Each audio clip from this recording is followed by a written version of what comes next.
जब मैं कहता हूं पीसी तो आपके दिमाग में आएगा या तो डेस्कटॉप कंप्यूटर या फिर प्रियंका चोपड़ा। लेकिन इनसे भी ज्यादा प्रसिद्ध हमारे पास एक और पीसी है और वो है हमारे अपने प्रिय पी चिदंबरम। मैं विक्रम बजाज एक बार फिर से लेकर आया हूं आपके लिए खबरों के पीछे का रिसर्च और सच। जरा सोचिए, जब इशरत जहान और उनके 3 साथी 2004 में गुजरात के तत्कालीन मुख्यमंत्री श्री नरेंद्र मोदी को मारने आए थे, तब अहमदाबाद पुलिस ने उनके इस इरादे को नाकाम कर दिया और बाद में पुलिस ने यह घोषित भी किया कि ये चारों आतंकवादी संगठन लश्कर ए तौयबा का हिस्सा थे। लेकिन सबसे बड़ी दुख की बात यह है कि मरने वाले अल्पसंख्यक थे और वो भी मोदी के गुजरात में। तो कांग्रेस और मोदी विरोधी अचानक बन गए अल्पसंख्यकों के ठेकेदार।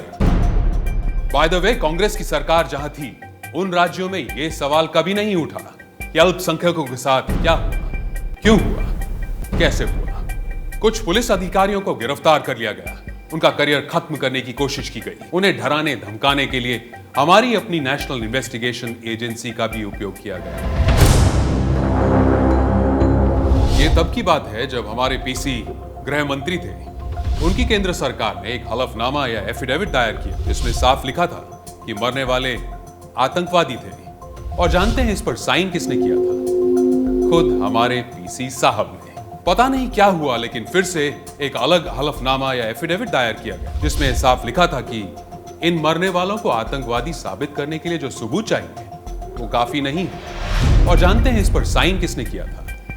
खुद हमारे पीसी साहब ने। लेकिन धीरे धीरे इस षड्यंत्र में शामिल सभी अधिकारियों ने अपना मुंह खोल दिया और सामने आया सच। महाराष्ट्र सरकार के एक अंडर सेक्रेटरी RVS मणि ने कहा कि उन्हें इस एनकाउंटर को फर्जी करार देने के लिए टॉर्चर किया गया। पूर्व गृह सचिव GK पिल्लई ने भी बताया कि पीसी ने वहां एक निम्न अधिकारी को भेजा था जिन्होंने उनको मजबूर किया कि वो जैसा बोलता जाए वैसा ही एफिडेविट बनाना है। और last but not the least, मैं आपको बताता हूं हमारे पूर्व गृह सचिव RK सिंह के शब्द। उन्होंने कहा कि अगर इंटेलिजेंस ने इशरत के बारे में उचित डेटा और सबूत दे दिए और उसमें चिदंबरम चेंजेस कर रहे हैं तो क्या यह नहीं कहा जा सकता कि वो ऐसी गतिविधि में शामिल हैं जो आतंकवाद को बढ़ावा दे रही है। इन सब के जवाब में चिदंबरम ने आखिरकार कबूल किया कि उन्होंने डॉक्यूमेंट्स में चेंजेस किए थे। जरा सोचिए, अपने आप को ज्ञानी और विद्वान समझने वाले चिदंबरम क्या इतने अनपढ़ हैं कि वो ऐसी छेड़छाड़ करने की बेवकूफी करेंगे? तो जरा सोचिए कि इस पूरे मामले में पीसी के पीछे कौन है। सिर्फ और सिर्फ मोदी का विरोध करने के लिए उनकी पूरी सरकार और बिकी हुई मीडिया ने आतंकवादियों को मासूम करार कर दिया। पूरी सरकार को षड्यंत्र में शामिल कर आपकी, हमारी और इस देश की सुरक्षा के साथ खिलवाड़ किया। मतलब कि आतंकवादी निर्दोष, आतंकवादियों को मासूम करार देने वाले देशभक्त और आतंकवाद से लड़ने वाले दोषी और जिसे मारने आतंकवादी आए थे वो सबसे बड़ा विलन। तो इस देश में असल में असली आतंकवादी कौन है?